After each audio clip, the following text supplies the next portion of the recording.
Thanks everyone for coming to this talk, and it's my first at the Serverless Northeast. Thanks, Dan.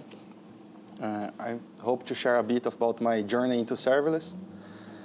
It's a very big topic, so I'm going to narrow down, and it's a big demo for us at the end. So that's a bit about myself. So just a summary. I'm Brazilian, 34, dad of this wonderful girl at the screen. I started a long time ago as an ASP and Visual Basic 6 developer, so I'm not sure if you heard about this, but it's ancient technology. Found myself involved with .NET framework, worked for different industries, companies, and in the last 6 years, jumped seriously into AWS and serverless naturally. You can find me on LinkedIn and also on GitHub. Let's move. So it's a very short presentation, so I just want to show some trends about serverless, just context for everyone.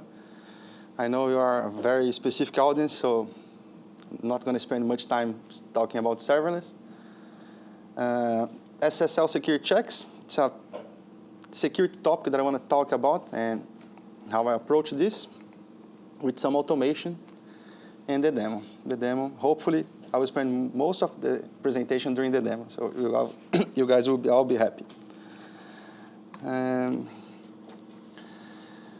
So just to start, serverless, like, way more than a Lambda. Nowadays, I don't even know how much serverless we have from AWS or other providers like storage, database, queues, topics, events, recognitions of files, whatever. We have many things, and it's growing.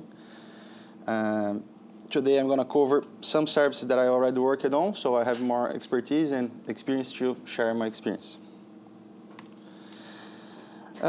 Just a few trends that I captured from the state of serverless from Datadog.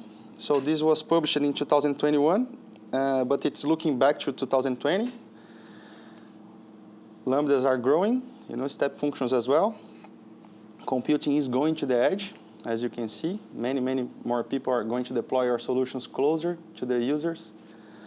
So it's always a hot topic, and it's going to continue for a long time. So I think you are going to succeed because you're watching this wonderful presentation.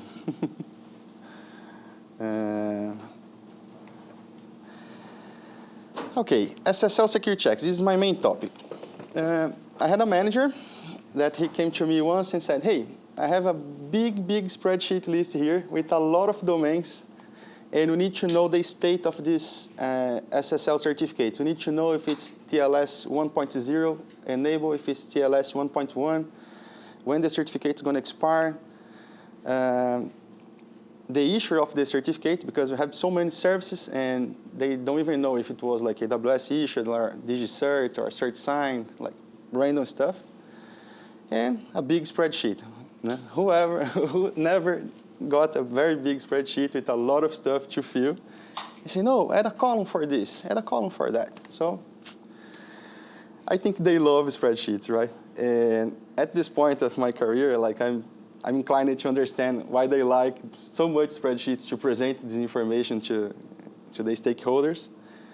But also as a developer or a guy that likes automation, I say, oh, I'm totally against spreadsheets. No. At least just export the result as a spreadsheet, not dealing with the data inside of the Excel file.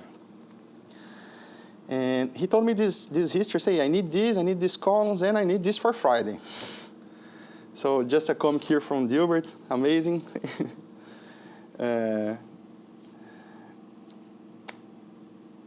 You can access this presentation later, so you can read it in detail.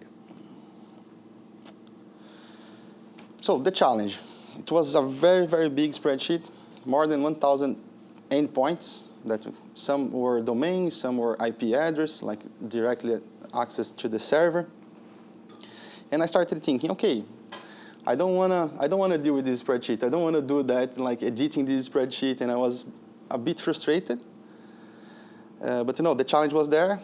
My end goal was just how to put this situation about these domains. And I thought, okay, how can I make this good, somehow good for me, and try to learn with this. I was in the serverless journey already, like doing some automations, small lambdas, Python always, but I like Node as well. Not as much as Python, but and I thought, okay, let's start a serverless project to automate this. So the biggest challenge was to produce something that we can touch in a few days, but, well, challenge was there.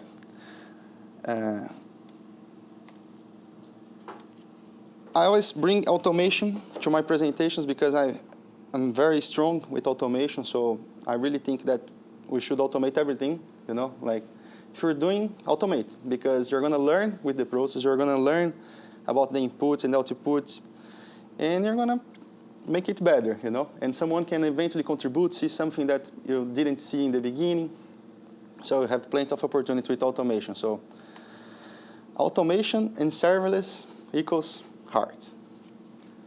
It's amazing, like, the things that you can do when you put things together and say, hey, it's a way to start learning, start dealing with new objects.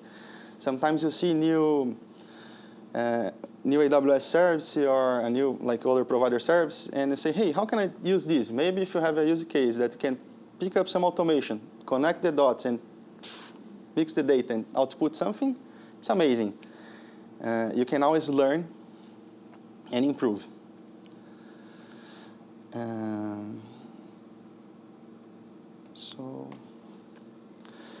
So just a high-level design about what I'm going to present in the demo.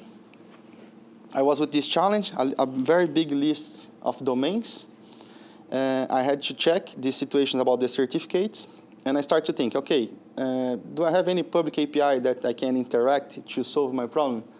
Public APIs are amazing to help you to go to the path. You know, like if you have a service, someone is doing something, grab that, leverage on that, and start doing something, you know. So I find out this SSL Labs API, which was really interesting API. You can Google search this. You're going to find all the things that they do. Amazing. So try to imagine a process where you call this API, parse a result. So, okay, I can put a Lambda here to call this API and store the result. Oh, how can I leverage on technologies that can scale fast? Maybe store this on DynamoDB, and then in the end, output a CSV for my manager. Why not? He will love the CSV, but I will love deal with the DynamoDB. While dealing with this API, I find out that the API accepted a request but didn't have an immediate response. So I would need to pull to get the results. I'll get pulling to, oh, hey, did you finish the job? Did you finish the job? So maybe another case for step functions, another AWS service, another serverless object that I'm going to interact here. And the SSL Labs API, during my discovery, also has a rate limit and could be considered a bit slow. So how to deal with a lot of records. So the natural thought here was to add a queue and maybe establish a batch number that, okay, I just get some records and process these records and so on. And this is just a timeline, how it started. So now I think pretty much that I want to do with serverless, I can do with like S3, Lambdas, API Gateway, and step functions. Of course, we have way more. DynamoDB is not here, but it's important when you need to store. And show me the code. Let's go to the demo.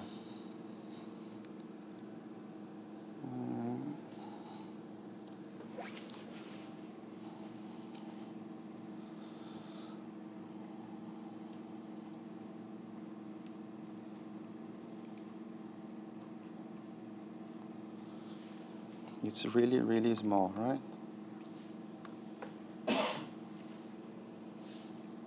Is it good now? Yeah. So the solution was a solution coded for AWS SAN. I think Dan already gave us some talks about the AWS SAN in the past, but if you don't know, like, you can find more about the serverless application model from AWS. It's really good. I'm a huge fan of CloudFormation templates, so SAN was something like, oh, it's here, it's ready for you to use. Like, why not, you know? And for me, the most amazing thing is that like Sun translates the serverless objects that I put here, but if I put objects that are only for AWS, it will always also read and translate this to an object. So I put this template here because I want to explain all the objects that I'm deploying, and then run the function with you guys so we can understand how is the concept. It's a very, very simple template with some global variables. I always specify the memory size and timeout like to be default. But if I need, I override for each object that I'm deploying the template. Okay. So parameter is just like something to receive from the template, but it's not important now. Let's talk about the resource. I have an API, serverless HTTP API. It's very cheap. I'm not sure if you saw, but the cost of this is very, very cheap. I can show you the cost later. Some basic functions that I always deploy when I deploy an API. I put a health check here, which is important, so then I can hit the endpoint and see if things are working properly.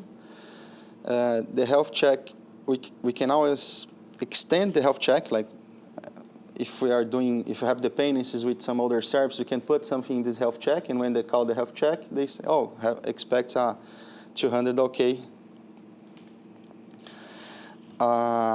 Function to list the simple CRUD, okay? List the details from the table. Get by ID to get by items by ID. Another lambda to create, another to update, another to delete. Check expired, it's a lambda that I'm going to explain later for you guys. I'll come back here, okay? Check request SSL, I'll come back here later.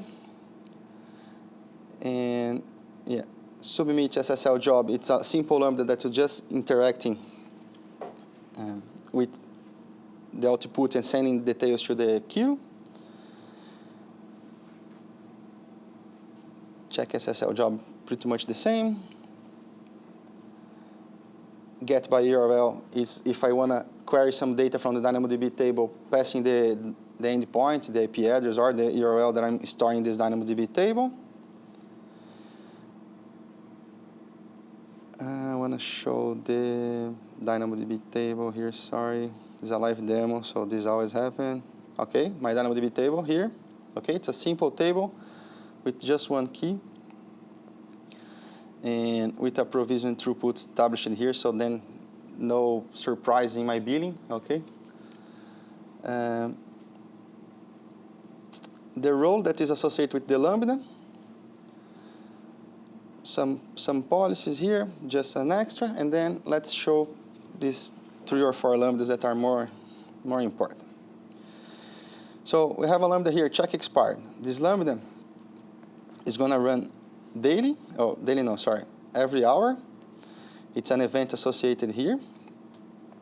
And this lambda will run, get all the data that is inside the DynamoDB table and say, hey, do I need to check the entries that are here? And if yes, it will execute other lambda. So because of the events, I let this to explain in the last. Check requests SSL. This lambda here, it's triggered by the queue. Okay, so every time that we have new items in the queue, and this queue will trigger this lambda, and this lambda will have the main function to call my step function. Okay, this step function here is playing a role to interact with the SSL labs. I'm going to show this in the console. It's going to be more visible and better to understand. Think about it. SSL Labs API, they don't deliver the response immediately for me. So I need to keep pulling the SSL Labs API. So I thought, okay, step functions here will play an important role. I can save money, and I can establish an amount of time to say, hey, submit the job. Wait X seconds. Come back to the job. Check. Oh, is it done? And then in a loop until the job is completed.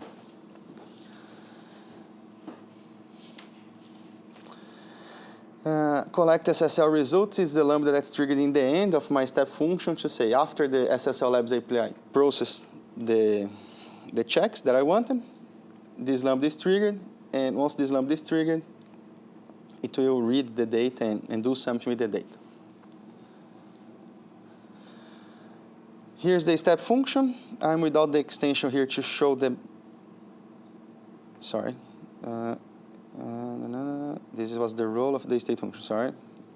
Yeah. Here's the state machine, the step functions. And I'll also show this, I'm going to show this into the AWS console where you can see visual better what are these status that it's doing here, these steps.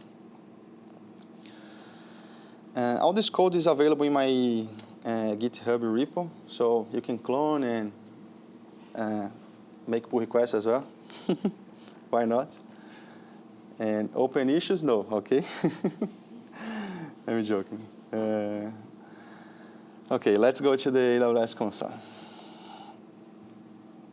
AWS console.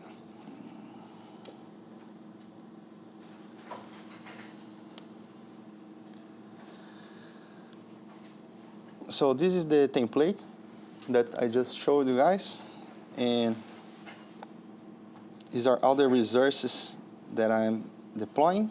As you can see, the same thing, an API gateway, let me order by type. So I have an API gateway, the stage that's required for the API gateway, DynamoDB table, some events, some roles, functions, a lot of functions, some permissions associated, the queue, and the state machine. I think I'm going to open this, and yeah. I deployed this in advance to save time for you guys, but it takes around 4 to 5 minutes to deploy this whole solution, so it's not much. We can deploy it.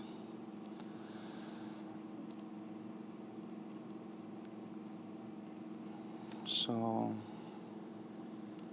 let me go to the API. So this is the current state of the API. When I send the GET here to this API, it's listing all the objects that is in the DynamoDB. And we have one entry here. So what I'm going to do to make it this demo better, let's go there, check the table.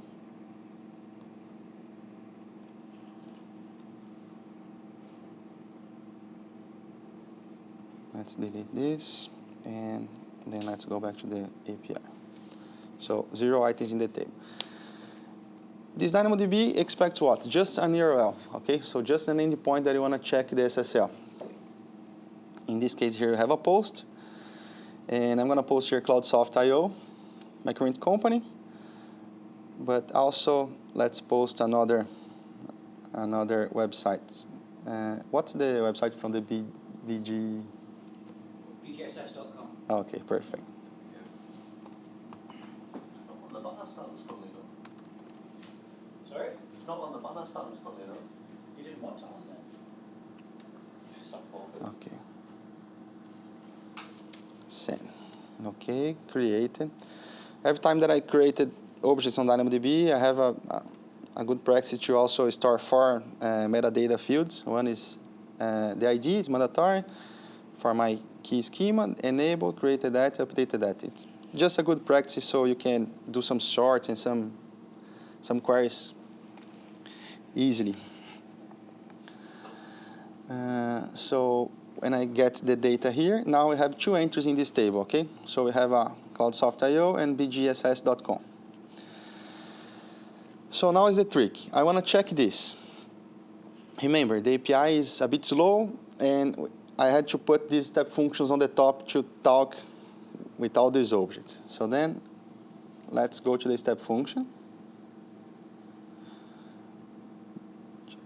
Just to see.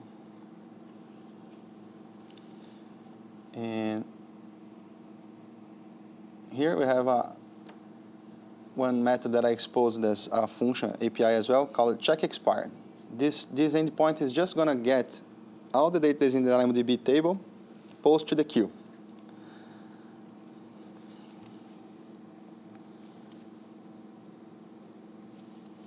So got the two items, okay, the Cloud Software I/O and the BGSS, and added some response from the queue as well, which is important for some other process happening in the background. If you go to the step functions, I have two executions happening now. So that's the thing about scale, right? Like serverless is amazing. You can trigger as much as you want, or as much as AWS concurrency limit will allow you before you update. I like a lot this presentation here from the graph. I had this extension on Visual Studio Code, but I deleted somehow. So it starts. In the start of this step function, makes a request to the SSL Labs API, saying, hey, I want to check this endpoint. Then the SSL Labs API will get this endpoint and start doing some process on their side. They check a lot of things about the SSL. I'm going to show the results for you. That's why I think it's a bit slow, the check. You can always like put a virtual machine or a Docker here and run these SSL labs, but that's not the focus of this talk, right? Serverless, guys. The goal was just rely on APIs and make everything through APIs. I really like APIs. So it's running. So it started, make the call. Here, it's just like the result from the step function, the SSL Labs API saying, hey, I got your request, it's in progress now, wait.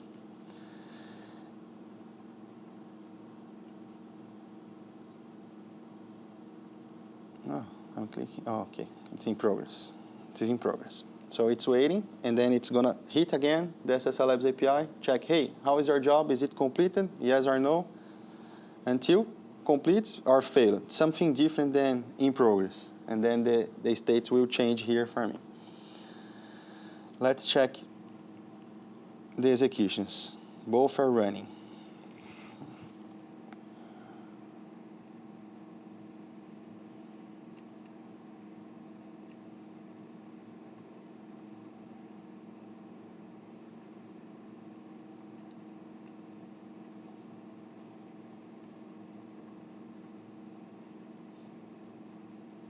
In progress.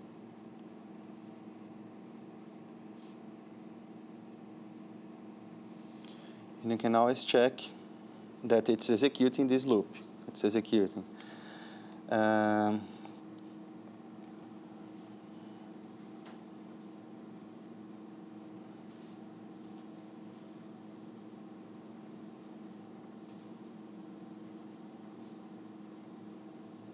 It takes around 3 to 5 minutes, more or less. In the meantime, while they are processing there and checking everything that we need, let's open the S3.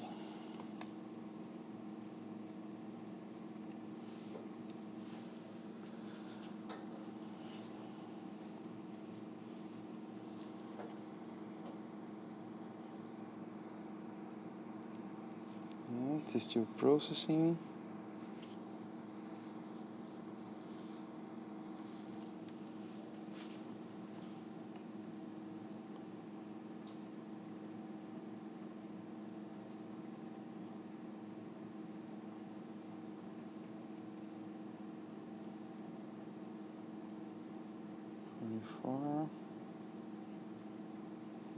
Almost there.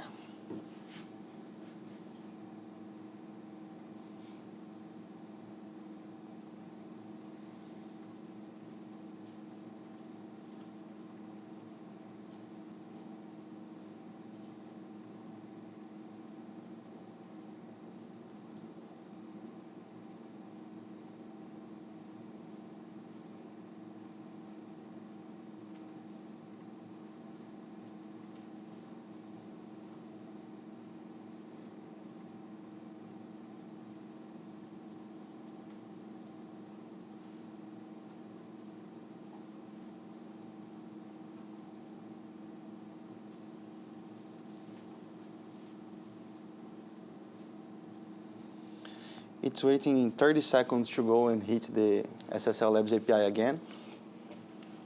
Every 30 seconds, so then we don't explode the SSL Labs API. During some tests, I already exploded. and I got a for something saying, hey, it's not the good approach. But living and learning. Hey, I have one succeed. Let's check what is this. So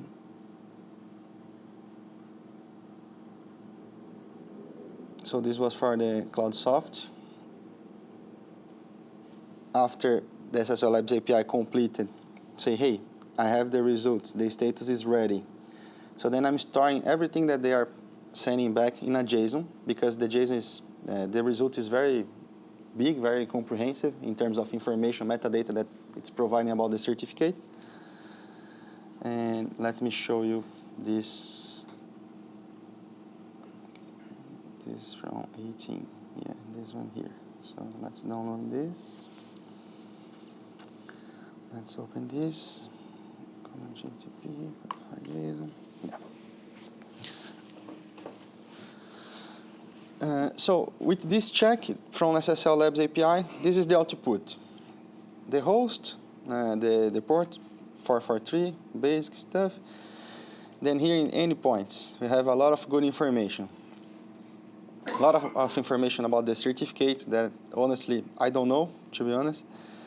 But if you look here to the TLS, we're going to find it that, okay, the protocols. So we have TLS 1.0, 1.1, 1.2 enable. All the TLS enable for this. And if you look to the certificate,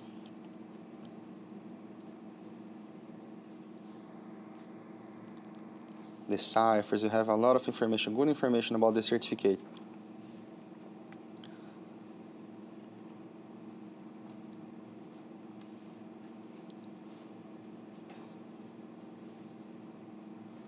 I think it's in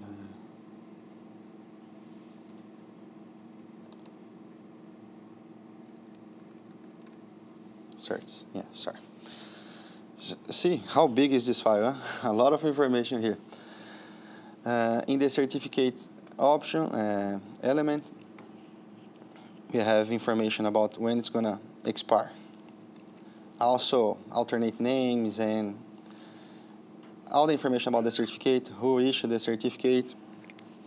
If you go there to a website called Epoch Converter and translate this, we're going to see that it's going to expire in December, the 5th of December. So someone will need to update the certificate in the end of the year. Probably us. Yay. So the goal was like just to show this data. I'm going to show the other step function, the BGSS. So again, it run the check, and here the result is probably here.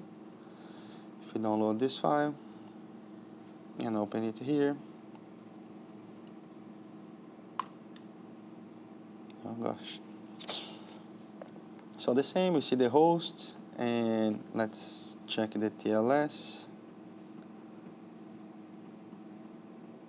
All the TLS enable as well, 1.1. And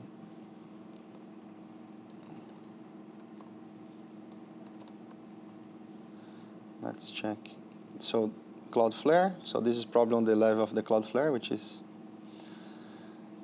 if you check on the Epoch Converter, August. So this one, it's closer, huh?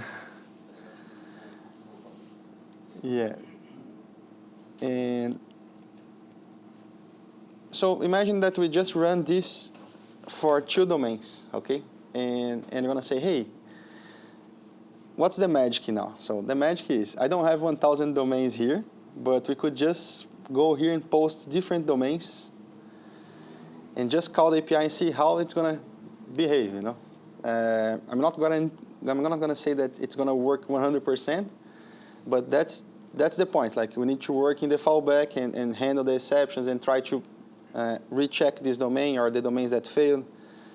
And I've worked a lot on this solution, so it's not like shaped to, but it's running like every 6 hours, and going to this DynamoDB table and checking, okay, did I have any domain that I tried to check and failed for some reason? Oh, if yes, go and call the SSL Labs API. My goal was to have a domain checked at least once in a period of 24 hours, because people are changing the certificates, changing the domains, changing a lot of things, and then, okay, if you check this and let it go, in the next day or in 2 days, probably it's something changed, and then you're going to suffer a bit, or the information that you're going to export is not reliable. So then the goal was, okay, export this information. Say, okay, in the last 24 hours, this domain was in this situation, then this you can trust. Things that are important to talk about on this template here on the step function. So during this journey, calling this API, I learned that, okay, I started with 5 seconds. I was calling the guys every 5 seconds. And then very, very quickly I got to say, hey, that's not the way, my young boy. Stop it. It was a bad code from the SSL Labs API. But the good thing was that the SSL Labs API, they work really good with the response codes and everything. So then you can understand what's going on and, okay, tweak here and there. 30 seconds was a good amount to hit, again, the API. If I add like 100 domains here, it's gonna cross and the API will not handle it properly, but they will say, hey, wait to trigger it again. And the step functions is waiting for this state and say, okay, if I get anything different than in progress or complete, or either I wait until a certain amount of time, or then I just send to a dead letter queue and wait for someone to take care of this. After I finished this job, back to the history of my manager that they asked this spreadsheet. Of course, they never used this. That's life. But it was really, really good to learn a lot of serverless things and learn about the step functions, interact with the different APIs. And let me show the call to the SSL Labs API because it's very, very simple and it's worth the shot. So I think here in the check expired.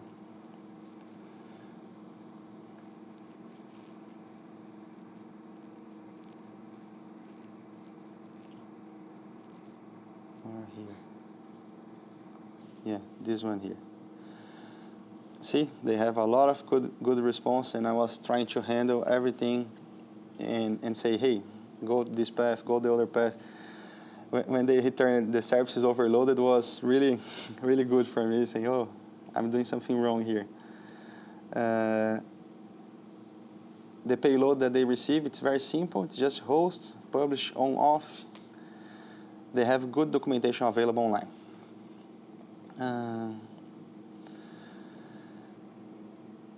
Let me see if I would like to talk a bit more about the fallback.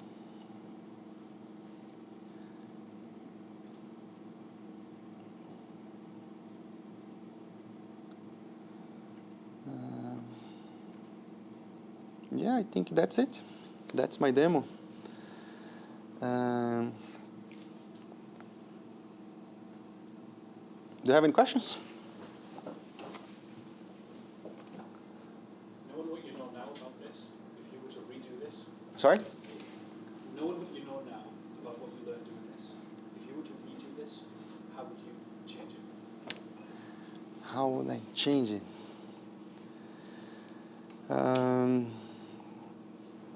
In terms of some serverless options that I'm using, or? You said that they won't use it.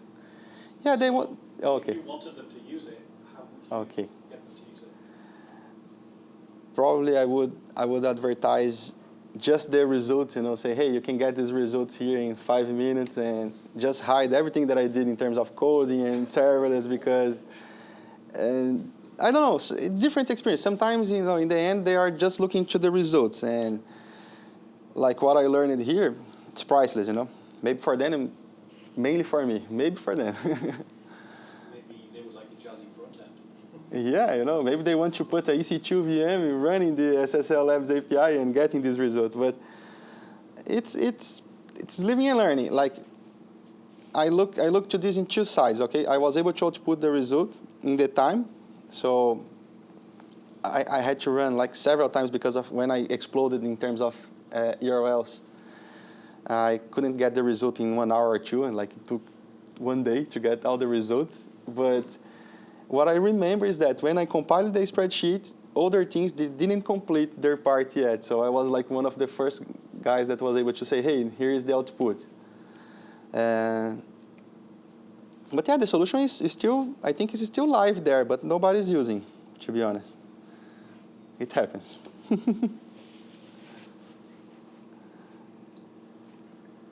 Anyone else? Thanks, Dan.